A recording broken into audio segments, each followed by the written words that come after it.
A very good morning to all of you. Myself, Professor Yasir Beg from Sagar Institute of Science and Technology, SysTech Bhopal. This is a video lecture on the subject of engineering thermodynamics, and we have already seen in this lecture series many other topics related to this subject. Currently we are on a third unit, and this is our lecture number 8. So the topic of today's lecture will be gas mixtures or mixture of gases. Let us begin with today's topic. What we have seen previously in this unit, we have already seen what a power cycle is. I hope you all have seen the previous lectures and you all remember now that what power cycle is. Power cycle is nothing but the cycle which on which a heat engine runs. And what is a heat engine? A heat engine is a device which actually takes heat from a high temperature source and produces net work in the process, in its working process, right? Then there are some air standard assumptions that we have taken in order to run that heat engine. We have said that the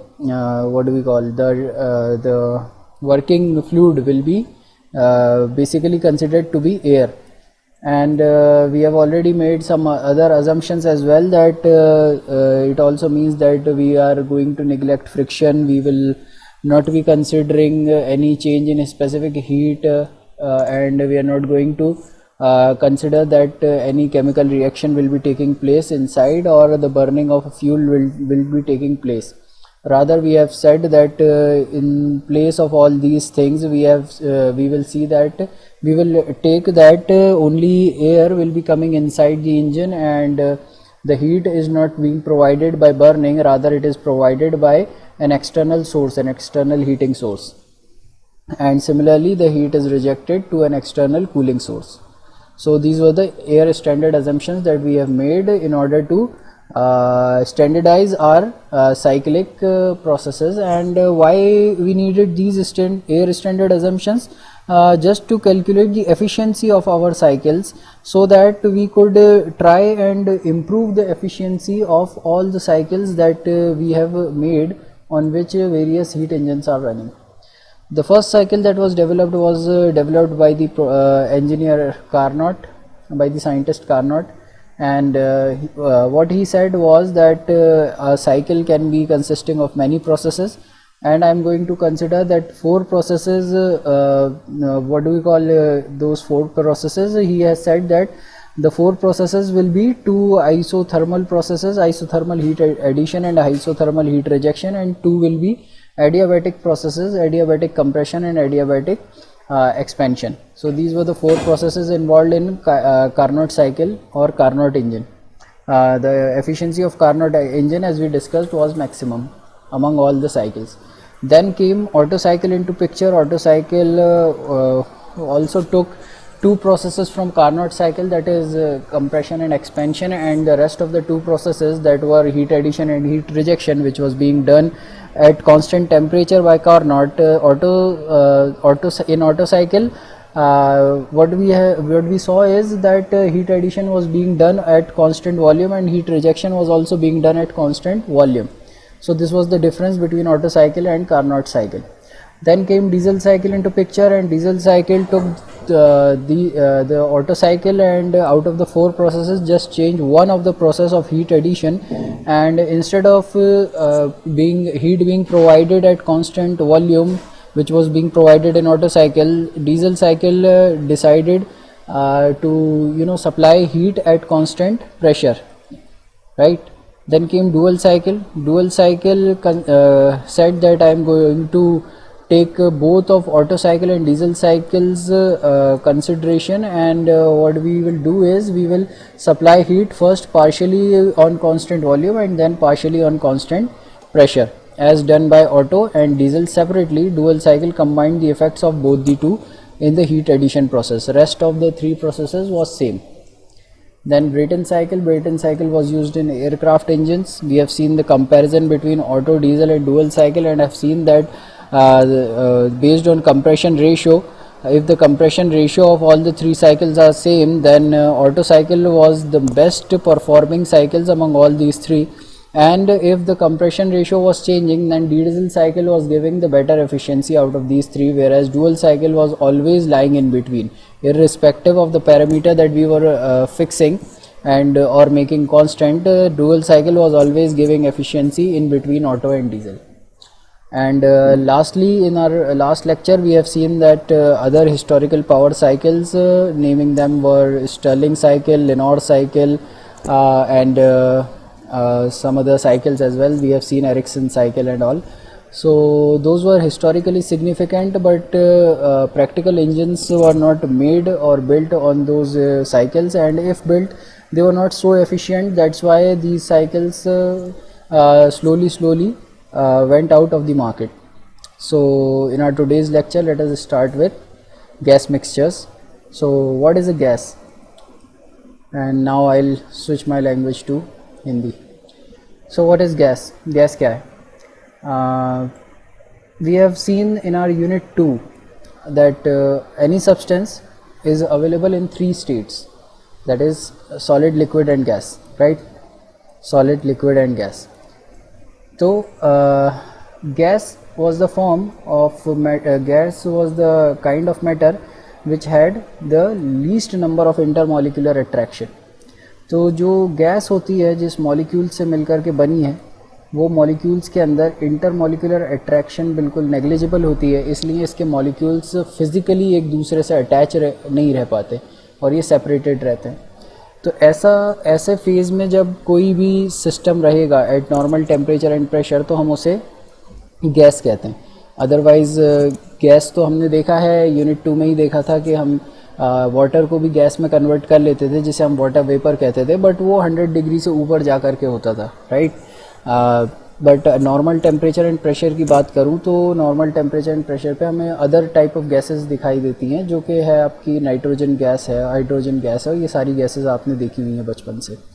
So simple thing, gases are those those forms of matter in which intermolecular attraction is negligible. That is why there is no physical contact between the molecules, between the different molecules of this substance. Now gas पढ़ने की ज़रूरत क्यों पड़ रही है? Gas हम already पढ़ चुके हैं, तो हम इस यूनिट में गैस नहीं पढ़ेंगे, हम एक्चुअली इस यूनिट में मिक्सचर ऑफ गैसेस पढ़ने वाले हैं. यानी कि अभी तक आपने जो भी चीज़ें देखी हैं, जो भी आपने पिछले 3 यूनिट्स में देखा है, आपने एक पर्टिकुलर गैस ली थी, एयर, और उसके ऊपर आपने सारी एनालिसिस लगाई थी, जो भी प्रॉपर्टीज़ फाइंड आउट करी हैं आपने, वो एक पर्टिकुलर गैस के लिए फाइंड आउट करी हैं. अब हम कह रहे हैं कि हम क्या चाह रहे हैं, हम 2 या 2 से ज़्यादा गैसेस का मिक्सचर बनाएंगे. एक कंटेनर लेंगे, उस कंटेनर के अंदर 2 तरीके की गैसेस को मिला दिया जाएगा, लाइक ए एंड बी. ये 2 तरीके की गैसेस को मैं एक कंटेनर के अंदर मिक्स कर दूंगा, तो ए गैस की अपनी एक कुछ अलग प्रॉपर्टीज़ रहेंगी, बी गैस की अपनी कुछ अलग प्रॉपर्टीज़ रहेंगी, और हमें जो है अब कंबाइन करना है कि ये ए और बी मिलकर के ये जो नया प्रोडक्ट बना रहे हैं, यानी कि इस कंटेनर का टोटल जो कंटेंट है सी, इसका नया नाम देता हूँ सी. तो सी की प्रॉपर्टीज़ के साथ क्या होगा, सी की थर्मोडायनेमिक प्रॉपर्टीज़ और फिज़िकल प्रॉपर्टीज़ जो हैं, क्या वो ए के बराबर रहेंगी, क्या वो बी के बराबर रहेंगी, या इन दोनों के बीच में कहीं रहेंगी, और रहेंगी तो कितनी रहेंगी, हमें ये फाइंड आउट करना है. तो that is why we are considering this mixture of gases as our topic for today. Okay, so let's see. The properties of a gas mixture depends upon the properties of the individual gases, definitely. तो हमने ये मैंने भी आपको discuss करके बताया कि जब भी आप इस गैस मिक्सचर C, जो मैंने कहा कि इस कंटेनर के अंदर जो टोटल कंटेंट भरा हुआ है, उसको कंटेंट को C कह रहा हूँ मैं, तो इस C की अगर आप प्रॉपर्टीज़ फाइंड आउट करने जाएंगे तो यहाँ यही लिखा है मैंने कि इसकी प्रॉपर्टीज़ A की प्रॉपर्टीज़ पे भी डिपेंड कर रही होंगी और B की प्रॉपर्टीज़ पे भी डिपेंड कर रही होंगी, ठीक है. और इसको हम A और B की प्रॉपर्टीज़ को अब क्या कहेंगे, कॉन्स्टिट्यूएंट्स. ये यहाँ लिखा हुआ है मैंने, कॉन्स्टिट्यूएंट्स या कॉम्पोनेंट्स कहेंगे. तो अब मतलब यह है कि जो आप कंटेनर की प्रॉपर्टी बताना चाह रहे हैं, इस कंटेनर के अंदर आप जो भी गैस मिक्सचर भरा हुआ है उसकी प्रॉपर्टी आप बताना चाह रहे हैं, और आप ये कहेंगे इस गैस मिक्सचर या कंटेनर की प्रॉपर्टीज़ डिपेंड करेंगी इसके कॉन्स्टिट्यूएंट्स की प्रॉपर्टीज़ पे. और इसके कॉन्स्टिट्यूएंट्स क्या हैं, कॉन्स्टिट्यूएंट्स है ए एंड कॉन्स्टिट्यूएंट बी, ठीक, इन दो के अंदर, क्योंकि ये दो गैसेस से मिल करके बन रहा है, ठीक है। As well as the amount of each gas in the mixture, definitely ये भी पॉइंट समझ में आने वाला है कि भाई अब हो सकता है आपने 100 ग्राम मिक्सचर लिया है जिसमें से सिर्फ 10 ग्राम जो है वो ए का था एंड 90 ग्राम्स बी का था, तो प्रॉपर्टी डिफरेंट होगी। हो सकता है कि भाई दोनों का 50-50 ग्राम लिया हो, दोनों का इक्वल अमाउंट लिया हो सकता है इसका 80 लिया हो ए का और इसका जो है आपने सिर्फ 20 ग्राम्स लिया हो, हाँ, और टोटल कंटेंट 100 ग्राम है आपका। तो इस तरह से ये कहना चाह रहे हैं कि मास पे भी डिपेंड करने वाला है कि आपने जो कॉन्स्टिट्यूएंट्स हैं इसके सिस्टम के, उस सिस्टम के कॉन्स्टिट्यूएंट्स का मास कितना है। अगर सिस्टम के कॉन्स्टिट्यूएंट्स का मास प्रोपोर्शन चेंज होगा तो ऑब्वियसली जो पूरा मिक्सचर है, मिक्सचर की फाइनल प्रॉपर्टीज़ जो है वो भी वेरी होंगी। Then the mixture properties vary drastically depending upon various parameters and this behavior is studied in the domain of statistical thermodynamics, ठीक है, statistical thermodynamics के अंदर इसको स्टडी करा जाएगा, right. Next, composition of a gas mixture, gas mixture को देखना है हमें।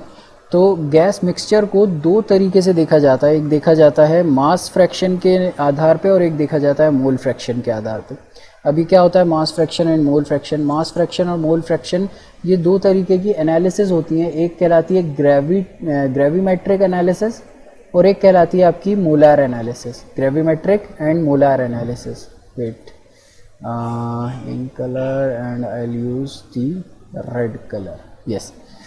तो gravimetric analysis and molar analysis. Gravimetric analysis ये कहती है कि जो आपने कंटेनर ए कॉन्स्टिट्यूएंट ए लिया है और कॉन्स्टिट्यूएंट बी जो लिया है, हम इसके मासेस को ध्यान में रख करके मिक्सचर बनाएंगे, यानी कि जो मिक्सचर बनाया जा रहा है वो आप ये कहें कि मैंने कॉन्स्टिट्यूएंट ए का 5 kg ले लिया है, कॉन्स्टिट्यूएंट बी का 10 kg ले लिया है, तो आप ये कहेंगे कि जो फाइनली दोनों का मिक्सचर है वो 5 + 10 यानी 15 kg होना चाहिए मिक्सचर, ओके। तो इस तरीके की आप एनालिसिस कर रहे हैं कि दोनों के मास को आप मास बैलेंस करके चल रहे हैं, तो आप जो है ग्रेविमेट्रिक एनालिसिस कर रहे हैं। Other form of analysis is molar analysis. यहाँ पे आप ये कहते हैं कि मैंने नंबर ऑफ मोल्स को कांस्टेंट लिया, नंबर ऑफ मोल्स को आधार रख करके मिक्सचर बनाया, यानी कि आप जैसे हाइड्रोजन गैस ली तो आप कहेंगे कि I am mixing 5 moles of hydrogen with 10 moles of oxygen. अगर आप हाइड्रोजन और ऑक्सीजन का मिक्सचर बनाना चाह रहे हैं तो 5 मोल ऑफ ऑक्सीजन और 10 mole of 5 mole of hydrogen and 10 mole of oxygen, ठीक है, ये आपने लिए हैं। तो आप ये कहेंगे कि इन दोनों का जब मिक्सचर बनाए तो टोटल 15 मोल्स बनकर तैयार होंगे, right. But what is a mole, ये आपने पढ़ा है 11th के अंदर, जब केमिस्ट्री आप पढ़ रहे थे तो आपने पढ़ा था मोल क्या होता है। तो mole is anything, any quantity which is very large. See यहाँ पे ये एक नंबर लिखा है, मैंने आपको यहाँ दिखाई दे रहा होगा 6 पॉइंट समथिंग समथिंग इंटू 10 की पावर 23। जब भी इतनी कुछ दिखाई दे जाए आपको तो आप कहलाएंगे कि ये क्या है, ये एक मोल है ना। तो व्हाट आई मीन इज़ कि अगर आपको इस नंबर के बराबर स्टूडेंट्स दिखाई दे जाएं तो आप ये नहीं कहेंगे कि इतने स्टूडेंट्स हो गए, आप कहेंगे एक मोल स्टूडेंट्स हो गए। अगर आपको इतने नंबर के बराबर गाड़ियाँ दिखाई दे जाएं तो आप ये नहीं कहेंगे कि इतनी गाड़ियाँ आ गई हैं, आप कहेंगे एक मोल गाड़ियाँ आ गई हैं, ठीक। तो इट्स जस्ट अ कन्वर्जन। जैसे कि आप ये कहते हैं ना कि 12 केले हो गए तो आप कहते हैं नहीं 1 डज़न हो गए, तो दैट्स सिंपली अ कन्वर्जन। तो ये कह रहे हैं कि जब इतने एटम्स हो जाएंगे या इतने मॉलिक्यूल्स हो जाएंगे तो हम ये कहेंगे कि एक मोल ऑफ गैस ले लिया गया है, यानी कि अगर इतने मॉलिक्यूल्स हैं उस गैस के तो यानी कि एक मोल ऑफ गैस है, okay. So that is our gravimetric and molar analysis. अब यहाँ मैंने जो लिखा है उसको एक बार रीड कर लेते हैं। To determine the properties of a mixture we need to know the composition of the mixture as well as the properties of the individual components. Yes, यही बात हमने अभी करी थी कि आपको इंडिविजुअल गैसेस के कंपोनेंट्स चाहिए होंगे। एक तो ये चाहिए होगा कि कौन कौन सी गैस का मिक्सचर है और दूसरा चाहिए होगा जो गैस हैं उनकी इंडिविजुअल प्रॉपर्टीज़ क्या हैं, ये आपको ध्यान में देना होगा। There are 2 ways to describe the composition of a mixture. Composition को 2 तरीके से जो है डिस्क्राइब करा जा सकता है, either by specifying the number of moles of each component, जो कि हमने कहा कि मोलार एनालिसिस होती है, और by specifying the mass of each component, जो कि हमने कहा कि ग्रेविमेट्रिक एनालिसिस होती है, ओके। नेक्स्ट, इसी को यहाँ पर मैथमेटिकली दिखाया गया है कि ग्रेविमेट्रिक एनालिसिस और मोलर एनालिसिस क्या है। तो ये ग्रेविमेट्रिक एनालिसिस में एम ये जो आपको सिंबल दिखाई दे रहा है एम का मतलब है मिक्सचर मास, टोटल मिक्सचर मास, यानी कि फाइनली जो कंटेनर है उस कंटेनर के अंदर टोटल इतनी मास गैस भरी हुई है। और एम आई जो है वो एम आई है ith कंपोनेंट का मास। फॉर एग्जांपल आपने 4 गैसेस करी हैं और मैं कहूँ तीसरी गैस का क्या है तो M3, मैं कहूँ चौथी गैस का मास क्या है तो M4, है ना। तो इस तरह से जो है आप ये पूछेंगे कि कौन सी गैस का मास है, तो एम आई जो है ये सफिक्स आई यही दिखा रहा है, where I will be from 1 to n और 1 to k के जितने भी हैं, आई M1 plus M2 plus M3, इस तरह से आप सारे मासेस को ऐड कर दें तो आपको टोटल मास मिल जाएगा। ठीक है, यही जो है हमने मोलर एनालिसिस के अंदर देखा कि NM number of moles of total mixture will be equal to summation of NI, यानी कि number of moles of individual gas. और again I is from 1 to k, I is from 1 to k, जितने भी k number of gases हैं तो k number of gases के n को number of moles को आप ऐड कर लेंगे।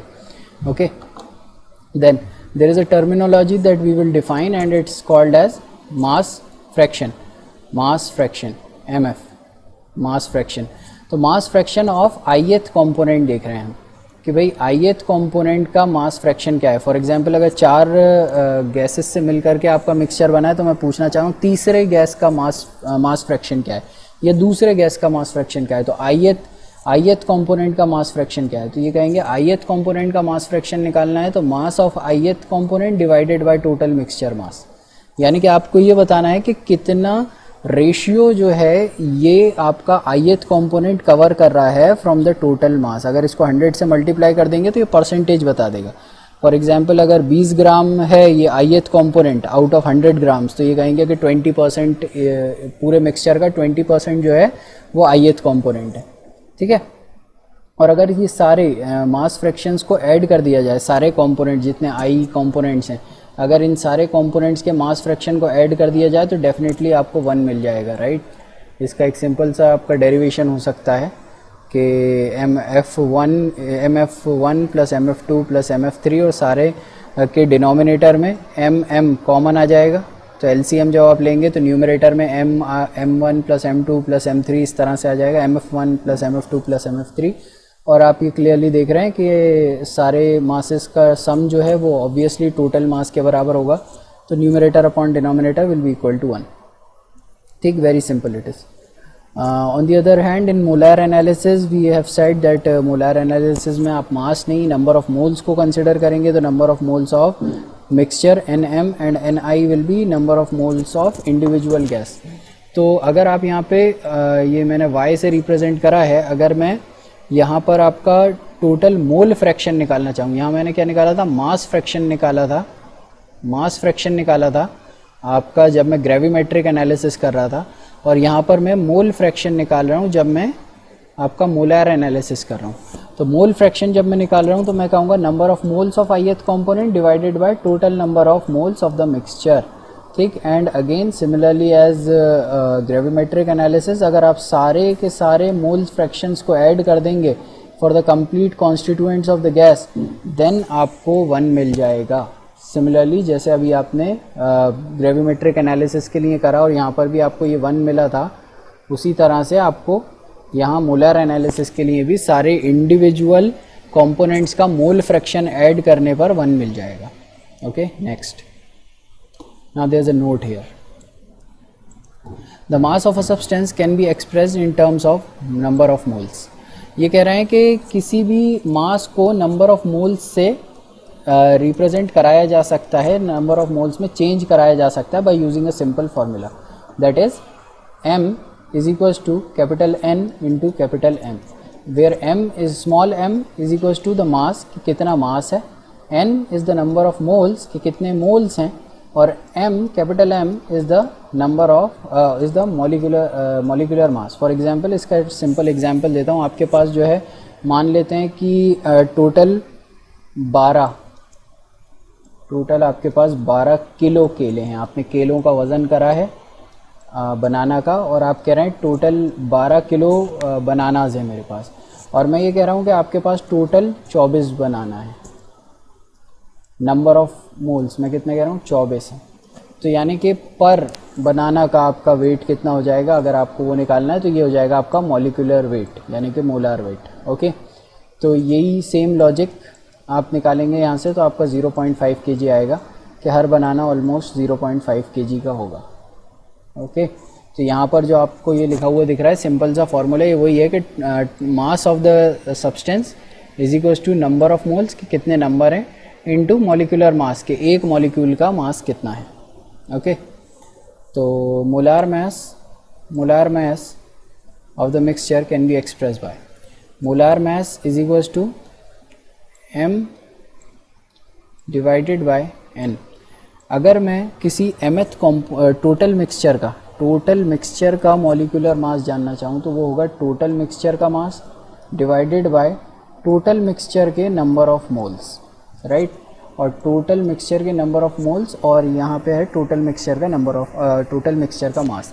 और टोटल मिक्सचर का मास हमें मालूम है क्या होता है, टोटल मिक्सचर का मास होता है समेशन ऑफ इंडिविजुअल मासेस, कि 4 कंपोनेंट्स हैं, चारों कंपोनेंट्स के मास को ऐड कर दीजिए, टोटल मिक्सचर का मास आ जाएगा। तो ये न्यूमरेटर मैंने वही उसे एक्सपेंड करके लिख दिया है कि summation of mi divided by number of moles in the whole mixture, ठीक। फिर आपको मालूम है कि स्मॉल m, यहाँ से ये फार्मूला जो कि अभी अभी आपने इस्टेब्लिश करा है, इस फार्मूले से जो है आपको क्लियरली दिखाई दे रहा है कि small m can be represented as capital N into capital M। तो यहाँ पे स्मॉल m को मैंने रिप्लेस कर दिया है capital N into capital M से। और फिर मैंने देखा कि स्मॉल n का summation small n divided by capital N फिर मैंने यहाँ पे देखा कि ni डिवाइडेड बाय nm, ये ni डिवाइडेड बाय nm क्या है, ये आपका मोलार फ्रैक्शन है, तो ये yi हो गया, राइट। तो ये कहना चाह रहे हैं कि आपका molar mass m of the mixture, molar mass of the total mixture is equals to summation of number of moles into molecular mass of that ith component, और उसका पूरा summation i is equals to 1 से k तक। इसका मतलब क्या हो गया ये भी समझिएगा। मतलब ये है कि मैं ये कहना चाह रहा हूँ, एक बड़ी सी बकेट है, बकेट के अंदर 4 तरीके के मेरे बॉल्स रखी हुई हैं, तो मैं कह रहा हूँ टोटल बकेट का मास कितना होगा, ठीक। तो ये कह रहे हैं कि आप ये देख लीजिए कि 4 तरीके की जो आपकी बॉल्स हैं, हर बॉल का मास कितना है, और उस बॉल वो कितनी बॉल्स, नंबर ऑफ बॉल्स कितनी है, ठीक। तो आप इनका मल्टीप्लिकेशन करेंगे और इसका सारी बॉल्स के लिए, सारे चारों तरीके की बॉल्स के लिए समेशन निकालेंगे, तो फाइनली आपको पूरी बकेट के बॉल्स का मास मिल जाएगा, राइट। ये वही चीज़ है। चलिए moving on, now comes the complicated part, pressure, volume and temperature behaviour of gas mixture. अभी तक जो हमने देखा, अभी हम देख रहे थे कि किस तरीके की एनालिसिस करी जाती है। अब हम देखेंगे कि प्रेशर, वॉल्यूम और टेम्परेचर किस तरीके से बिहेव करते हैं फॉर गैस मिक्सचर्स। जब आप मिक्सचर बना देते हैं तो उस मिक्सचर के बन जाने के बाद प्रेशर, वॉल्यूम और टेम्परेचर किस तरीके से बिहेव करते हैं फॉर डिफरेंट गैसेस। तो 2 तरीके की गैसेस होती हैं नेचर में, एक आइडियल गैस और एक रियल गैस। आइडियल गैस की क्या खासियत होती है? आइडियल गैस की खासियत ये होती है कि हम इसमें ये अज्यूम करके चलते हैं कि इसके अंदर इंटरमॉलिक्यूलर अट्रैक्शन जो है वो ज़ीरो होगा। आप याद करिए अभी जब हमने इंट्रोड्यूस करा था गैसेस को कि गैसेस क्या होती हैं, मैंने कहा था नेग्लिजिबल होगा, इसके अंदर जो इंटरमॉलिक्यूलर अट्रैक्शन है वो बिल्कुल नेग्लिजिबल होगा। बट यहाँ मैं कह रहा हूँ कि इंटरमॉलिक्यूलर अट्रैक्शन नेग्लिजिबल नहीं होगा, मैं कह रहा हूँ इंटरमॉलिक्यूलर अट्रैक्शन बिल्कुल ज़ीरो ही होगा। तो अगर इंटरमॉलिक्यूलर अट्रैक्शन बिल्कुल ज़ीरो ही है तो मैं ये मान के चलूँगा कि ये गैस कैसी है, आइडियल गैस है। और in practice there is no gas जिसमें इंटरमॉलिक्यूलर अट्रैक्शन ज़ीरो हो। तो आप कहेंगे सर अगर ऐसी गैस है ही नहीं प्रैक्टिस के अंदर तो फिर आप क्यों मान के चल रहे हैं इस गैस की, हम क्यों स्टडी कर रहे हैं? क्योंकि बहुत सारी जो रियल गैसेस हैं वो एट वेरी लो प्रेशर इस तरीके का बिहेवियर शो करती हैं, है ना। तो इसीलिए जो है हम इस तरीके के बिहेवियर को अज्यूम करके चलते हैं और अप्रॉक्सीमेशन के बाद ये बिहेवियर काफ़ी सही रिजल्ट दे देता है, काफ़ी एक्यूरेट रिजल्ट्स दे देता है। तो यहाँ लिखा है an ideal gas is a theoretical gas composed of many randomly moving point particles that are not subjected to interparticle attraction, जो मैंने वही आपसे कहा था, intermolecular attraction. Next, generally a gas behave more like an ideal gas, yes, at higher temperature and lower pressure. यही जो बात अभी मैंने आपसे कही कि अगर प्रेशर काफ़ी लो है या टेम्परेचर काफ़ी हाई है तो कोई भी असली रियल गैस जो है वो एक आइडियल गैस की तरह बिहेव करने लगती है और एरर बहुत कम देती है कैलकुलेशंस में. As the potential energy due to intermolecular forces become less significant, as the potential energy due to intermolecular forces become less significant compared with the particles kinetic energy, and the size of the molecule becomes less significant. ये एक और point ध्यान देने वाला है कि यहाँ पर क्या होता है, साइज ऑफ पार्टिकल को बहुत ही कम सिग्निफिकेंस दिया जाता है. यानी आप ये मानते हैं कि अगर इसे कंप्रेस करना चालू करेंगे तो एक वक्त ऐसा भी आएगा जब इसका वॉल्यूम ज़ीरो हो जाएगा, जबकि हम जानते हैं कि वॉल्यूम को आप मिनिमम से मिनिमम कितना कर सकते हैं, मिनिमम से मिनिमम उसके मॉलिक्यूलर वॉल्यूम के बराबर कर सकते हैं. अब मॉलिक्यूल्स कुछ ना कुछ वॉल्यूम तो ऑक्यूपाई करेंगे ना, उससे का ज़्यादा तो कंप्रेस नहीं करा जा सकता किसी भी चीज़ को. ज़्यादा से ज़्यादा क्या होगा, सारे मॉलिक्यूल्स एक दूसरे से टकरा जाएंगे और जिस तरीके से एक सॉलिड बिहेव करता है उस तरीके से ये गैस बिहेव करने लगेगी. लेकिन है ना, उससे ज़्यादा तो आप कंप्रेस नहीं कर पाएंगे, मॉलिक्यूल्स की वॉल्यूम तो कंप्रेस नहीं होती है. सो उसके बावजूद भी हम ये अज्यूम करके चलते हैं एक आइडियल गैस में कि इसकी वॉल्यूम भी एक ना एक समय ऐसा आ सकता है कि इसकी वॉल्यूम बिल्कुल ज़ीरो हो जाए. ठीक है, and there will be an empty space and there is no empty space in between them. ठीक, less significant empty space is between them. Next, the PVT behavior of an ideal gas is expressed by the simple relation which is called ideal gas equation.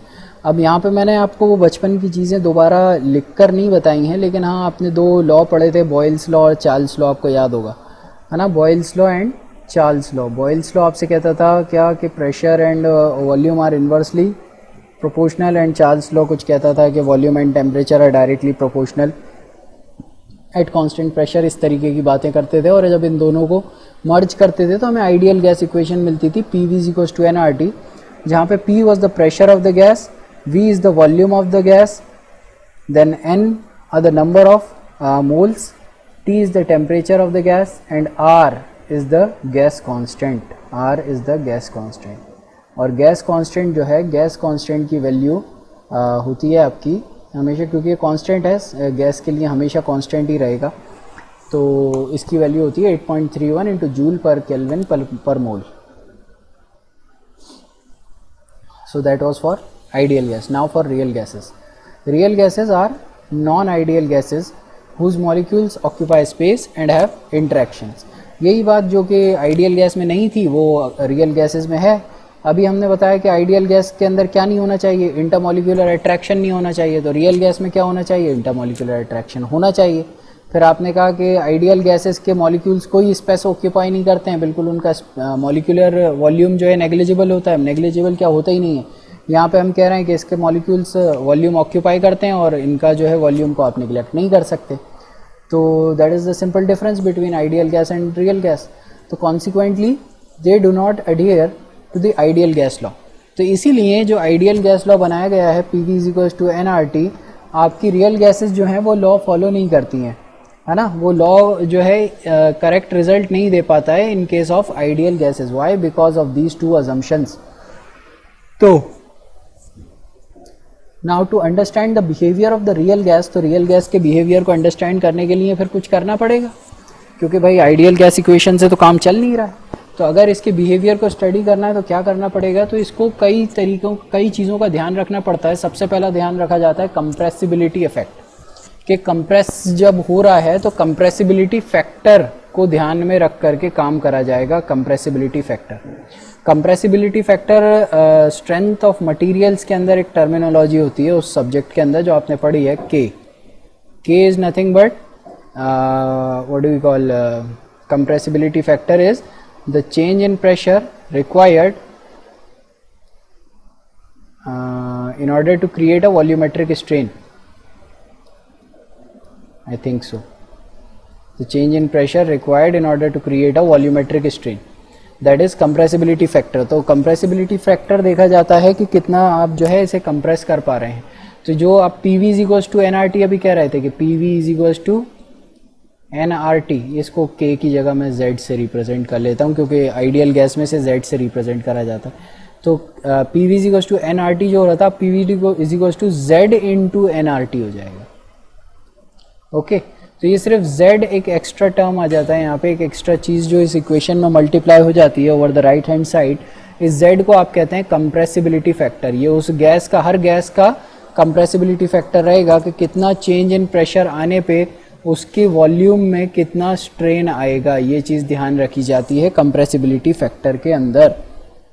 Then एक और चीज़ का ध्यान रखना पड़ता है जब आप रियल गैसेस को स्टडी कर रहे होते हैं, वो होता है वेरिएबल स्पेसिफिक हीट कैपेसिटी। यानी कि जो स्पेसिफिक हीट है आपकी, स्पेसिफिक हीट का मतलब क्या होता है? स्पेसिफिक हीट का मतलब होता है कि कितनी तेज़ी से हीट एब्जॉर्ब करके अपना टेम्परेचर बढ़ाया जा सकता है। तो ये कहना चाह रहे हैं कि वेरिएबल स्पेसिफिक हीट कैपेसिटी होती है, यानी कि अलग अलग टेम्परेचर पे अलग अलग मात्रा में, अलग अलग क्वांटिटी के अंदर हीट को एब्जॉर्ब करा जाता है। Then lastly is van der Waals forces, intermolecular forces जो हैं उनको आपको ध्यान देना होगा। ये तीन चीज़ें आप ध्यान में देंगे तो आप रियल गैस की स्टडी करके और उसके लिए एक फार्मूला जो है वो आप एम्पेरिकल फार्मूला बना सकते हैं। तो ये जो फार्मूला बनाया गया था वेंडर वॉल ने बनाया था एंड काफ़ी इन्होंने सिंपल सा इसको फॉर्म में कर दिया था। आपने याद होगा PV is equals to MRT, तो इन्होंने कहा P के अंदर भी कुछ चीज़ ऐड होगी और जो V था V में से कुछ चीज़ सब्ट्रैक्ट होगी और फिर इन दोनों को मल्टीप्लाई करो तो RT आ जाएगा। ठीक है, तो ये P के अंदर जो चीज़ ऐड हो रही है और V के अंदर से जो चीज़ सब्ट्रैक्ट हो रही है ये आपको निकालना होगा किसी तरीके से, जो कि डिपेंड कर रहा है कि कांस्टेंट A कितना है और कांस्टेंट B कितना है। ये हर गैस का डिफरेंट होता है और A और B को कैलकुलेट इस तरह से करा जाता है जो मैंने ये नीचे आपके लिए एक्सप्रेशन लिखा हुआ रखा है। ये क्रिटिकल पॉइंट्स हैं PC and TC। Critical points का मतलब है जिस पॉइंट के ऊपर डायरेक्टली लिक्विड जो है एकदम से वेपर में चेंज हो जाता है, कोई भी लेटेंट हीट नहीं होती है यहाँ पे। ठीक है, तो उस पॉइंट का टेम्परेचर और उस पॉइंट का प्रेशर रखें तो आपको उस गैस का A मिल जाएगा। यहाँ पे भी critical temperature and critical pressure रखेंगे तो उस गैस का आपको B मिल जाएगा। राइट, तो आप जो है A और B कॉन्स्टेंट्स की वैल्यू यहाँ से निकाल सकते हैं और A और B की वैल्यू निकालने के बाद आप यहाँ सब्सटीट्यूट कर सकते हैं। तो यहाँ क्लियरली मेंशन है where P is the pressure, T is the temperature, R is the ideal gas constant and Vm is the molar volume. A and B are parameters that are determined empirically for each gas। Her gas के लिए अलग अलग A and B निकाला जाता है, but are sometimes estimated from their critical temperature and critical pressure की मदद से। The constants at critical point can be expressed as, ये फॉर्मूला जो कि मैंने आपको सामने से लिख के बताया। Now note,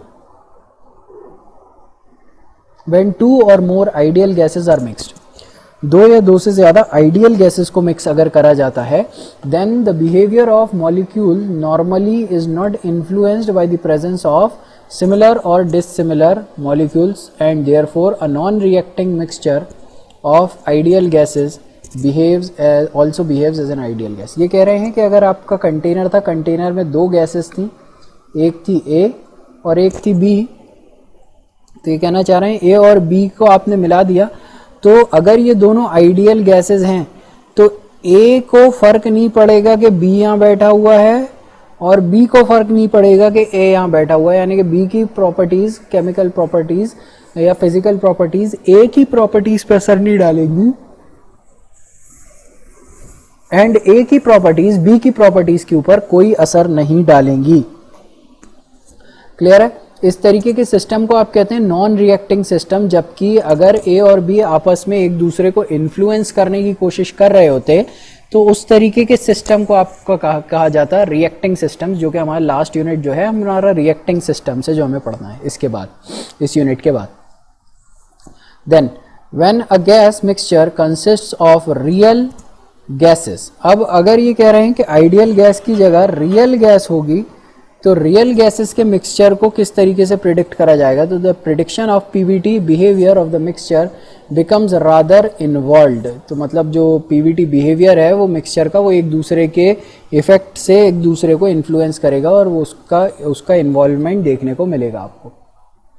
now mixtures law, mixture बनाने के लिए इन्होंने कहा कि दो तरीके के लॉ हैं जो कि बेसिकली इन्फ्लुएंस करते हैं। एक होता है आपका डाल्टन्स लॉ, बहुत ही फेमस लॉ है, इसको आप Dalton's law of partial pressure भी कहा जाता है। Dalton's law of partial pressure, simple भाषा में डाल्टन ये कहते हैं कि जो भी पूरा कंटेनर है जिसके अंदर मिक्सचर बनाया गया है, pressure is equals to nothing but sum of individual pressure. सारे गैसेस के जो कंटेनर में भरी हुई है उन सब के इंडिविजुअल प्रेशर को ऐड कर देंगे तो आपकी गैस का टोटल प्रेशर आ जाएगा। यही यहाँ पे इन्होंने इसको इस तरह से लिखा हुआ है। अब आप चाहें तो इसको टोटल P ऑफ टोटल को PV is equals to MRT होता है, तो आप यहाँ लिख सकते हैं कि V of total divided by RT of total divided by V of total, nRT of total divided by V of total is equals to, आप यहाँ पे स्मॉल P1 की जगह पे लिख सकते हैं nRT1 अपॉन V1। इस तरह से आप जो है इसको पूरा सारे प्रेशर्स को इसके टर्म्स में रिप्रेजेंट करा सकते हैं, जिसमें से R कांस्टेंट रहेगा, R कांस्टेंट बाहर निकल सकता है, सॉरी आपका टेम्परेचर कांस्टेंट रहेगा और आपका जो है वॉल्यूम कांस्टेंट रहेगा, क्योंकि डाल्टन्स लॉ ने ये अजम्पशन दी थी कि at constant volume this thing will be taking place, right. चलिए नेक्स्ट, यहाँ पे एक और टर्मिनोलॉजी है जिसे हम कहते हैं pressure fraction. Pressure fraction is nothing but the ratio of the pressure of the ith component divided by the total pressure of the system. Dalton's law की तरह एक और लॉ आया था जिसका नाम था एमागेट्स लॉ। एमागेट्स लॉ को एक और नाम से जाना जाता है law of partial volume. Law of partial volume का मतलब है, अभी आपने लॉ ऑफ पार्शियल प्रेशर देखा था, अब लॉ ऑफ पार्शियल वॉल्यूम, तो आपको क्लियरली समझ में आ रहा होगा यहाँ क्या होगा, यहाँ total volume will be equal to the sum of individual volumes.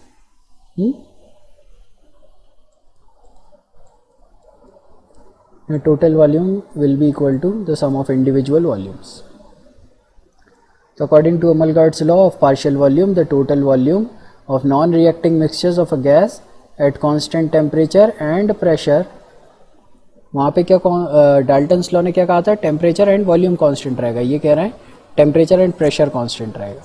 तो टेम्परेचर एंड प्रेशर अगर कांस्टेंट है then the total volume should be equal to the sum of the individual partial volumes of the constituent gases, ठीक है। So this was Amagat's law. अब ideal mixture, अगर मैं ये consider करूँ ideal mixture के लिए कि डाल्टन्स लॉ ने ये कहा कि आपका प्रेशर फ्रैक्शन PI अपॉन यानी ith कंपोनेंट का pressure divided by total gas का प्रेशर, ये अगर ये रेशियो निकालने जाऊंगा मैं तो ये रेशियो मुझे पता चलेगा, वही P को अपन रिप्लेस कर देते हैं nRT अपॉन V से, तो NIRITM divided by VM, right. ये पूरा आपका हो जाएगा और यहाँ पर आपका यही इसका m का हो जाएगा, और जब इसको एक दूसरे से कैंसिल आउट करा जाएगा तो सिंपली NI अपॉन NM आपका बाकी रह जाएगा, NI अपॉन NM। तो ये आपका nothing but it's nothing but the what do you call the mole fraction of this constituent, इस कॉन्स्टिट्यूएंट का मोल फ्रैक्शन रहेगा।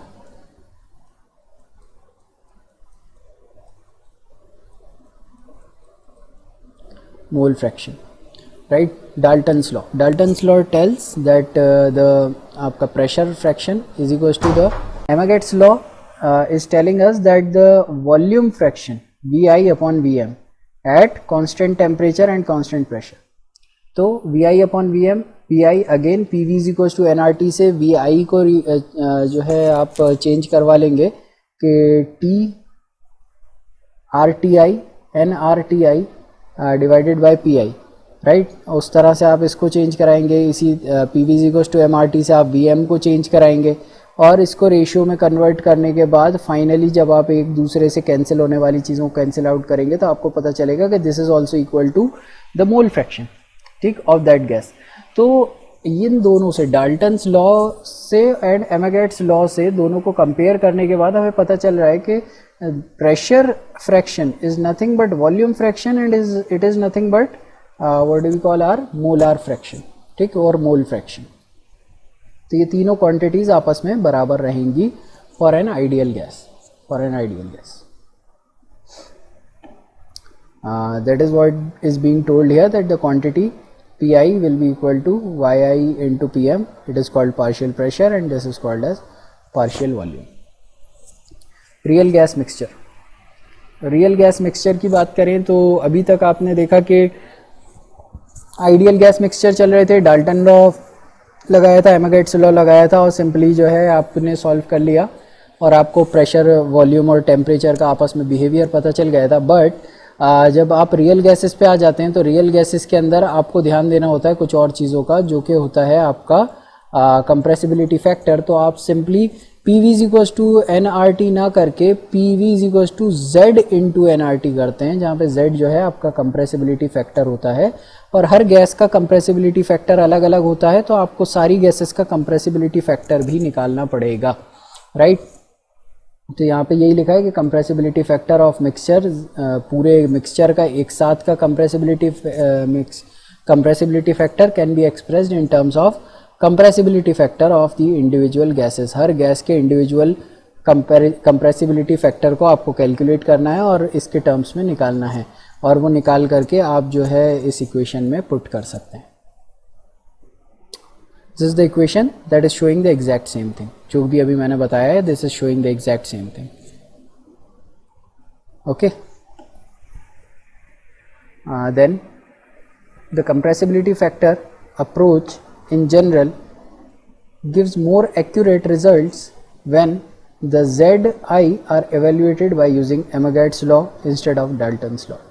ये इन्होंने डाल्टन्स लॉ की मदद से निकाला था कि P is equals to summation of individual P, और उसकी मदद से ये समेशन ऑफ इंडिविजुअल P को इन्होंने फिर पूरे ये जो टोटल P था, इस टोटल P को इन्होंने इसके टर्म्स में रख लिया था कि NRT upon V Z into NRT upon V, और ये इंडिविजुअल P को इन्होंने इंडिविजुअल के टर्म्स में रहने दिया था समेशन के साथ, और यहाँ से ZM की वैल्यू इन्होंने निकाली थी। तो ये NR जो कैंसिल हो रहा था आपका RT और V, ये RT और V कैंसिल करने के बाद इन्हें पता चला था कि ZM टोटल का जो Z है वो होगा nothing but ZI into NI into NM, यानी कि वही आपका मोल फ्रैक्शन। तो इन्होंने कहा था कि ZM जो टोटल गैस का कंप्रेसिबिलिटी फैक्टर होगा, it is nothing but the simple summation of molar ratio and our compressibility factor of the individual gas, ठीक है। तो ये कह रहा है ये आपने डाल्टन्स लॉ की मदद से निकाला था, इसको आप एमेगेट्स लॉ की मदद से भी निकाल सकते हैं, जहाँ पे प्रेशर एडिशन की जगह पे आपको वॉल्यूम एडिशन करना होगा। और ये कह रहे हैं एमेगेट्स लॉ की मदद से निकाला गया compressibility factor is much more accurate then जो कि डाल्टन लॉ की मदद से निकाला गया है, ठीक है। Then next is Dalton's law is more appropriate for gas mixtures at low pressure, yes, whereas Amigat's law is more appropriate at high pressures. So moving on, एक तो ये तरीका था जो कि आपने देख ही लिया है कंप्रेसिबिलिटी फैक्टर को कंसिडर करके रियल गैसेस का बिहेवियर फाइंड आउट करने का, पीवीटी बिहेवियर। और एक और दूसरा तरीका होता है जो कि वैन वॉल इक्वेशन का यूज़ करके होता है। वैन वॉल इक्वेशन यानी कि आपने जो अभी इक्वेशन पढ़ी थी ये कि प्रेशर के अंदर कुछ क्वांटिटी ऐड कर दी जाती है, वॉल्यूम में से कुछ क्वांटिटी सब्ट्रैक्ट कर दी जाती है, और ये ए और बी कांस्टेंट्स होते हैं, इनकी वैल्यू निकालनी होती है आपको। तो यहाँ पे सारी गैसेस जो हैं वो सारी गैसेस का ए होगा, सारी गैसेस का बी होगा, और यहाँ पे ए और बी जो है आप टोटल मिक्सचर का ए और मिक्सचर का बी रखेंगे। और मिक्सचर का ए और मिक्सचर का बी निकालने के लिए सिंपल सा ये एक्सप्रेशन आपको यहाँ दिया हुआ है, इस एक्सप्रेशन का यूज़ करके आप जो है उस पूरे के पूरे उस गैस के कांस्टेंट्स कैलकुलेट करेंगे। पहले तो उस गैस के इंडिविजुअल कांस्टेंट्स कैलकुलेट करेंगे A and B, and then जब गैस के इंडिविजुअल कांस्टेंट्स कैलकुलेट हो जाएंगे तो उन कांस्टेंट्स की मदद से टोटल गैस का overall A and overall B जो है वो आप कैलकुलेट करके और यहाँ रख सकते हैं। तो ये इक्वेशन वैलिड हो जाएगी आपकी, राइट। तो रियल इक्वेशंस रियल गैसेस के साथ जब इंटरेक्ट करवाना है बिहेवियर के साथ तो इस तरीके से इसे डील करा जाएगा। okay, where A is taking care of attraction between the molecules and B is taking care between the volumes occupied by molecules. Yes, I know I am going a little too fast here, but these are all the basics that we have already studied in our preliminary courses, that is why. Okay, so thermodynamic properties of gas mixtures, ideal and real both. Ideal and real both. Thermodynamic properties देखनी है, यानी कि क्या देखनी है, thermodynamic properties क्या क्या होती हैं जो हमने पढ़ी हैं फर्स्ट एंड सेकंड यूनिट में. आपने इंटरनल एनर्जी पढ़ी थी, आपने एंथैल्पी पढ़ी है, आपने एंट्रोपी पढ़ी है, आपने स्पेसिफिक हीट्स पढ़ी हैं. आपने जो ये सारी प्रॉपर्टीज़ पढ़ी हैं, ये सारी प्रॉपर्टीज़ आपको अब देखनी है कि टोटल मिक्सचर की हो गया है अगर, तो अब मिक्सचर की चेंज इन एंट्रोपी क्या होगी, टोटल मिक्सचर की चेंज इन इंटरनल एनर्जी क्या होगी. तो ये चीज़ें यहाँ पे देखनी है, सिर्फ इतनी सी बात बताई गई. ओके, तो ये सिंपल सी है इसकी इक्वेशंस कि भाई आपका जो है जो टोटल मिक्सचर का इंटरनल एनर्जी है, it is going to be the sum of the internal energy of all the individual gases, and the internal energy can be written as specific internal energy into mass of that gas, right. और इसको जो है फिर आप अगर total ये M आई जो है, एम आई आप मास के टर्म्स में देखना चाह रहे हैं तो एम आई, और अगर आप नंबर ऑफ मोल्स के टर्म में देखना चाह रहे हैं तो एन आई, राइट. सिमिलरली टोटल एंथैल्पी की बात करें तो टोटल एंथैल्पी भी यही कह रहा है कि आपका जो है इंडिविजुअल गैस की एंथैल्पी का टोटल समीशन निकाल लें, और या फिर स्पेसिफिक एंथैल्पी को देख लें, एंथैल्पी डिवाइडेड बाय मास जो होता है, तो यहाँ पे मास भी मिल जाएगा आपको, और अगर आप मोल्स में चाहें तो मोल्स में भी देख सकते हैं. यूनिट जो है दोनों की किलो जूल ही रहेगी. Similarly with entropy, right, entropy के साथ भी यही रहेगा. अभी तक तो आपने देखा absolute internal energy, absolute enthalpy and absolute entropy. Now we will see change in internal energy, change in enthalpy and change in entropy. So change in internal energy will also be going to be same as the change in internal energy of the total mixture will be equal to change in internal energy of the individual components and the total summation of it.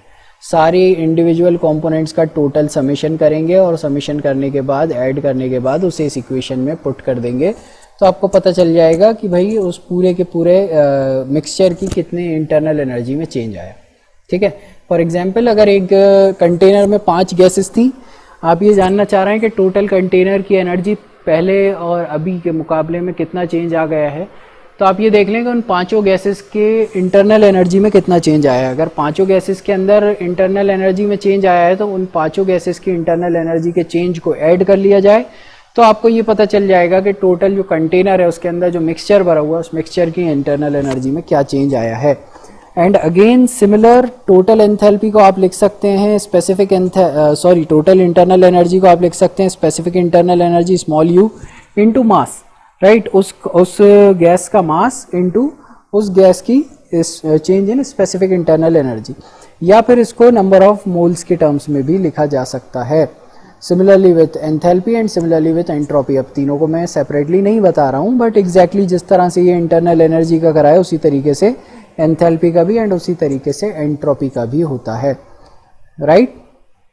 Finally what we are saying is the internal energy, enthalpy and entropy of a mixture per unit mass or per unit mole of the mixture can be determined by dividing the equations above by the mass or number of moles. वही सीधी बात, ये जो है इसको अगर मैं मास से divide कर दूं टोटल मास से, या इसको टोटल नंबर ऑफ मोल से डिवाइड कर दूं कैपिटल एन से, तो इसको भी कैपिटल एम या कैपिटल एन से डिवाइड करना ही पड़ेगा आपको, राइट.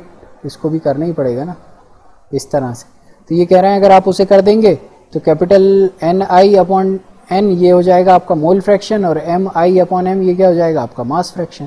तो उन्होंने वही लिखा है कि भाई अगर आप इसको चाहें तो इसको मास फ्रैक्शन के अंदर भी करके लिख सकते हैं, मास फ्रैक्शन इंटू यू आई और मोल फ्रैक्शन इंटू यू आई. ठीक, तो ये इस तरीके से आपका जो है स्पेसिफिक इंटरनल एनर्जी या स्पेसिफिक एंथैल्पी या स्पेसिफिक एंट्रोपी भी आप निकाल सकते हैं फॉर द होल मिक्सचर.